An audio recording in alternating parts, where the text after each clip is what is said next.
Mini ప్రపంచానికి స్వాగతం. మంత్రి నారా లోకేష్ నిర్వహిస్తున్న విద్యాశాఖలో నిరసన జ్వాల చెలరేగుతున్నట్లుగా అర్థమవుతుంది.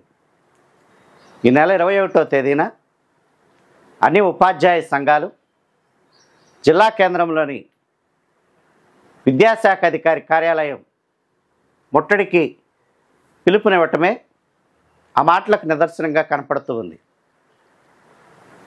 గ్రామంలో ఉన్న పాఠశాలలన్నింటినీ కూడా ఒకే గొడుగు కిందకు తీసుకురావాలన్న ఆలోచన 1వ తరగతి నుండి 10వ తరగతి వరకు ఒకే పాఠశాలలో విద్యాబుద్ధులు చెప్పించాలన్న సంస్కరణలు వంటివి ఉపాధ్యాయ లోకానికి ఏమాత్రం కూడా నచ్చని అంశాలుగా కనపడుతూ ఉన్నాయి. గత కొంతకాలంగా సంస్కరణల పేరుతో కొంతమంది అధికారులు తీసుకుంటున్న అడదిడ్డమైన నిర్ణయాల పట్ల ఉపాధ్యాయులందరూ బగ్గుమనటం జరుగుతుంది. గత ప్రభుత్వ హయాంలో కూడా ఇటువంటి విధానాలే అధికారులు అవలంబించడం వలన ప్రభుత్వానికి ఉపాధ్యాయులకు మధ్య తీవ్రమైన అగాధం ఏర్పడింది. అనేక చోట్ల పాఠశాలలు రద్దు చేయటం, అనేక విధాలుగా టీచర్లను ఇబ్బందులు పెట్టడం, నానా రకాలైన యాపులు తీసుకొచ్చి ఆ పనంతా కూడా ఉపాధ్యాయులే చేయాలని చెప్పి వారిని ఎంతగానో ఇబ్బందులు పెట్టడం వలన గత ప్రభుత్వానికి ఉపాధ్యాయ లోకమంతా కూడా దూరమైందంటంలో ఏమాత్రం కూడా తప్పులేదు. ఆ నేపథ్యంలోనే గడిచిన ఎన్నికల్లో ఉపాధ్యాయులు గత ప్రభుత్వానికి వ్యతిరేకంగా బలంగా పనిచేసినట్లు అనేక రకాలైన ఆధారాలు కనపడుతూ ఉన్నాయి. కూటమి ప్రభుత్వం వచ్చిన తర్వాత అత్యంత కీలకమైన విద్యాశాఖను మంత్రి నారా లోకేష్ తీసుకోవటం జరిగింది. ఎందుకంటే అన్ని ప్రభుత్వ శాఖలతో పోలిస్తే కేవలం విద్యాశాఖలో మాత్రమే సుమారు 1,91,000 మంది ఉపాధ్యాయులు పనిచేస్తూ ఉన్నారు. ఇప్పుడు కొత్తగా డిఎస్సి నిర్వహిస్తున్నారు. మరొక 16,000 మంది దానికి యాడ్ అయ్యే అవకాశం ఉంది. మొత్తానికి 2 లక్షల మంది ఉపాధ్యాయులు పనిచేస్తున్న ఈ శాఖ ప్రభుత్వాల మార్పులో చాలా కీలకమైన పాత్రను పోషిస్తూ ఉంది. అందుకని ప్రభుత్వం ఏర్పాటై మంత్రివర్గ కూర్పు జరిగే సందర్భంలో మంత్రి నారా లోకేష్ ఏరి కోరి విద్యాశాఖను ఎంచుకున్నట్లుగా అప్పట్లో బలంగా ప్రచారం జరిగింది. నారా లోకేష్ మంత్రి అయిన తర్వాత కొన్ని సమస్యల మీద ఆయన తీవ్రంగా దృష్టి సారించారు. ఉపాధ్యాయులకు ఇబ్బందికరంగా పరిణమించే అనేక రకాలైన విషయాల మీద సానుకూలంగానే వ్యవహరించి ఉపాధ్యాయులకు అనుకూలంగా వెళ్ళటానికి అధికారులకు మార్గదర్శకాలు ఇచ్చారని చెప్పి పతాక స్థాయిలో పత్రికల్లో వార్తలు రావడంతో పాటుగా పెద్ద ఎత్తున ప్రచారం కూడా జరిగింది.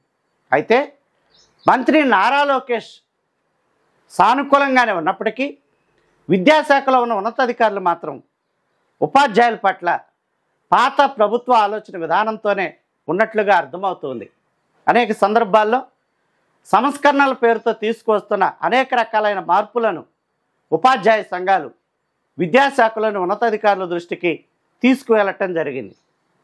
మీటింగ్ ఏర్పాటు చేసినప్పుడు ఉపాధ్యాయ సంఘాలు చెబుతున్న మాటలను సావధానంగా వింటున్న అధికారులు ఆ తర్వాత మాత్రం వారు ఏదైతే చేయాలనుకుంటున్నారో అదే పనిని చేయటం ఉపాధ్యాయులను ఒకంత ఆగ్రహానికి గురిచేసిన అంశంగా కనపడుతూ ఉంది. అటువంటి పరిస్థితుల్లోనే ఉపాధ్యాయులు ఈ మధ్యకాలంలో ధర్నాలు నిర్వహించినప్పుడు విద్యాశాఖ ఉన్నతాధికారులు చర్చల పేరుతో వారిని పిలువగా ఆ చర్చలకు తాము రామంటూ ఉపాధ్యాయులు తిరస్కరించినట్లుగా కూడా కొన్ని వార్తా కథనాలు వెలువడిన సందర్భాలు గమనించడం జరుగుతూ ఉంది. ఎందుకంటే సమావేశానికి వచ్చి మాట్లాడిన మాటలను ఏమాత్రం కూడా పరిగణలోకి తీసుకోకుండా ఏదైతే చేయాలనుకుంటున్నారో అటువంటివి మాత్రమే మీరు చేస్తున్నారు కాబట్టి మీరు ఏర్పాటు చేసే సమావేశాలకు మేము రాము, అయితే మంత్రి ఆధ్వర్యంలో లేదా మంత్రి సమక్షంలో జరిగే సమావేశం ఏర్పాటు చేస్తే దానికి మాత్రం వస్తామని చెప్పి ఉపాధ్యాయ సంఘాలు చెప్పినట్లుగా తెలుస్తూ ఉంది.